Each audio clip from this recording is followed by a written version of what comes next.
Welcome back to the Bartok Book Brigade YouTube channel, everybody. Thank you for following along on my journey as I am trying to read 5 books in 50 days. And then, assuming how popular this is, just a place where I'm going to be talking about the books that I read. And there are quite a lot of books that I am reading this year. So today I'm going to explore book 1 that I've read as part of the 5 in 50 challenge run by Brothers and Books. Now, for those of you who don't know, the 5 in 50 challenge is 5 books in 50 days, raising money for Legacy, an Australian charity that supports our veterans and their families.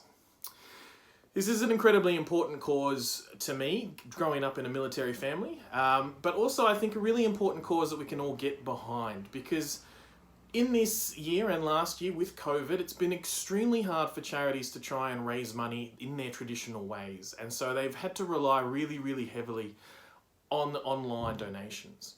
And what Brothers and Books is doing is running this challenge, getting it out there that these guys need some money in a really fun and exciting way. So I'm really happy to be supporting. 5 days into the challenge, and we've already raised $40,000 for Legacy. That's $40,000 that Legacy can use to fund programs to support veterans and their families. And look, Legacy is doing amazing things, and they are doing things that our government could only dream of doing to support our military community. So I'm really excited. If you are interested in donating, if you haven't had a chance yet, or if you want to know more, just click on the link in the description below and follow along. It's a really cool initiative, and if you're here, then you're obviously interested in hearing some opinions about some books, and so you can support by donating below. So let's talk about the first book that I have read as part of the 5 in 50 challenge. That first book is Leaders Eat Last by Simon Sinek. Now, some of you don't know Simon Sinek. He is an ethnographer and anthropologist whose work is mainly in the domain of businesses, leadership, and the cultural impact on how these things operate and work. Leaders Eat Last is his second book, a follow-up to Start With Why, which was a bestseller, went wild. People have really enjoyed that. I haven't read his first book. It is next up on my list.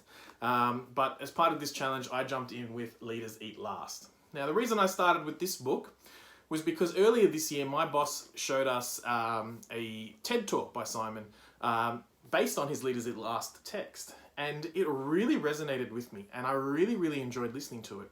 So I went out and got the book to read. So without any further ado, let's get into it, and I will discuss what I really liked about this book. So, what I really liked about this book was really 3 key things, really 3 key ideas that Simon had that he explained that I could sort of take into my world, my work. I don't work in business.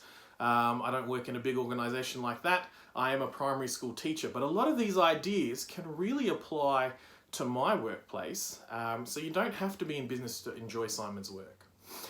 The first key idea that I really liked was the circle of safety. Now, this is what Simon says leaders provide to their team, is a circle of safety. And it's a sort of top-down effect. The top leaders provide it to their team managers provide it to their teams provide it to their clients, and so on. So there's a real downward drift of the circle of safety. Lots of little circles within a really big one. That's your company. I really enjoyed this idea. And he used a lot of support to back up and sort of drill home the point of the circle of safety. And one of my favorites was the Aesop Fable of the 4 oxen that were down by the river trying to get a drink when they saw a lion approach. And so the 4 oxen decided to stand with their backs together, all facing outwards, not letting the lion come in and attack. But what happened was the oxen decided to fall into infighting, and they broke up and they went their separate way, and so the lion got one tasty snack after another. He's also likened it to the Spartans and their carrying of the shields, and how in Spartan society, if you lost your sword or if you lost your spear, you weren't really punished, because these things you use in the defense of yourself. But if you lost your shield, you would lose all rights to Spartan society, because you carry your shield not for your personal defense, but the defense of the person that was on your left. Okay, so you carried that for other people. So this idea that for businesses to work, for teams to work, there has to be a degree of safety within that team to operate. Now, I'm not in the military, I'm not in a big business, but I am a school teacher, and I appreciate this idea that you are in a circle of safety and the benefits that that can give you. Because if you're in a circle of safety, a circle of trust, if you trust the people that you're in a team with and you trust that your leader is going to protect you, then you're better able to face the external threats that are going to come at you. And in the case of my job, those external threats are parents and students. And so if I am less preoccupied with the things that are happening internally because my leader is managing those things, then I can better face those external threats. And then it comes down to me and my job as a leader in the classroom. And if I can better manage my students internally, if I can make sure that there is no bullying, there is no behavioural problems, then my students are better able to face the external threats, lockdowns, not being able to go outside and see their friends, the reading, writing and math work that they are given. They are better able to concentrate on those things because as a leader, I've provided them with a circle of safety. My boss has provided me with a circle of safety. Her bosses have provided her with a circle of safety, and so on from the top all the way down to the bottom. So a really fascinating idea that I really, really liked in this book. The second idea that I really liked was the EDSO, which is a part where Simon talks about the brain chemicals that we produce, and four major ones, the EDSO, that is endorphins, dopamine, serotonin, and oxytocin. And two of these chemicals that we produce are called self-ish drugs. Okay, so these are drugs that we can get just by ourselves doing the daily routine that we have, and that's endorphins and dopamine. The ones that are really special are the selfless drugs, that is serotonin and oxytocin, because these drugs, we need someone else to help us produce these drugs. We need a relationship with someone else, a trusting relationship, in order to get oxytocin and serotonin. And so his idea around this is that leaders need to do things that produce a balance of these chemicals. If we have a company that is all ED, then they are a very selfish company and the team is going to be very selfish, and they're not going to get the other selfless drugs that are going to produce a better cohesive team unit. And so leaders, it's all about doing things that get these brain chemicals balanced out within your team. So that was another really, really interesting idea that I quite enjoyed reading in this book. The last one was the idea of abstraction, and that since businesses have come from the 1920s up until now, we've hit a state of surplus. So back in the 1920s, we were just living and working to survive and sustain ourselves. And since then, business growth has expanded to a point where we are hitting what he calls abstraction, which is we're getting so big that we're just starting to see people as numbers. We're not seeing people as individuals. We're not seeing the things that they can contribute to a business. We're not letting people make mistakes. We're just terminating them straight away. It's all about the bottom line, how much money they can make, how much time they work in order to make that money. So we start seeing people in a very abstract way. And this resonated with me because in teaching, we do tend to see students in a very abstract way. We start to think about their performance. What are their reports like at the end of the year? How much growth are they showing in the data? What are their NAPLAN results like? Because NAPLAN is going to dictate how much funding a school gets, depending on their performance.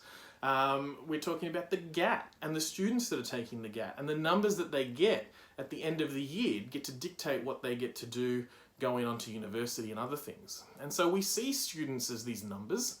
We fail to see them as individuals. Individuals that have a variety of likes, individuals that are motivated by all sorts of different things, individuals that want to contribute to society in a variety of different ways, not all the same way. So I quite like this idea of abstraction, and I like the chapters where he talks about things that leaders can do to mitigate that abstraction thought.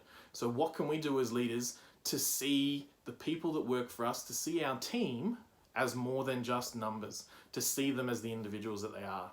So I really, really liked those three key concepts that Simon explored in his book. All right, let's talk about what I didn't like. And there are some things that I did not like in this book. No book is perfect, and this is certainly an example of a not a perfect book. Leaders Eat Last is a very good book, and it has a lot of cool ideas, as I said, those 3 that I really liked. But what the book fails to do is explore those concepts in a really deep way. They do just seem to be very surface level ideas. It's like Simon's gone, I've got an idea, here's some evidence to back it up, the end. What I would have loved to see is some original research that backs this up. Not just, here's an idea I've had, here's some things that might support my idea, have at it. I would like to see something a little bit deeper there. There is a chapter, or a whole section of the book really, dedicated to leading millennials, which I do think is just filled with a lot of generalizations and nothing really concrete that could help you in that area. As I said, when I started this journey with Simon and his book, it started from a TED Talk that I saw earlier this year. And I would say that 45-minute TED Talk is far better than the book. So if you would, and you're interested in what I've said and what I've really enjoyed, watch the TED Talk, because the way he explains it, the passion with which he explains it, is far better than just reading the book. I think he gets lost. As I said, I think he's got these wonderful ideas, he just doesn't dive into it deep, and by the time we get to the finish line, I'm left wanting. What was really good about that, though, was that he's provided all of these other people that have supported his ideas, and that's going to lead me on a journey where I'm going to go and read their work. And I think their work is probably more important than what Simon's got in this book. So while it's not wholly original, it is really good, and it really does have some great ideas. So I do encourage you to read it. If not for the same reason as me, it's going to lead you on a journey to explore leadership, business management, and all those sorts of things further down the line. So I think that's really good. So there you have it. They are my thoughts on Simon Sinek's Leaders Eat Last, the first book that I read for the 5 in 50 challenge. A really good way to start off. I read it really quick. It was a nice, simple book to read. And I'm looking forward to the rest of the challenge. So coming up next is Jack Carr's The Terminal List. I'm really excited about starting this one. I'm already 70 pages in, so it is very much a page turner. And I'm looking forward to how that book's going to go, and I can't wait to share that with you all. Again, if you're looking to donate and support Brothers in Books, Legacy, myself in this reading challenge, click on the link in the description below and support the cause, okay? It's extremely important that we support the military community that supports us. So thank you for watching along. It's really awesome that I can share this with you guys. I'm looking forward to book number 2 and reviewing it with you. All right, bye.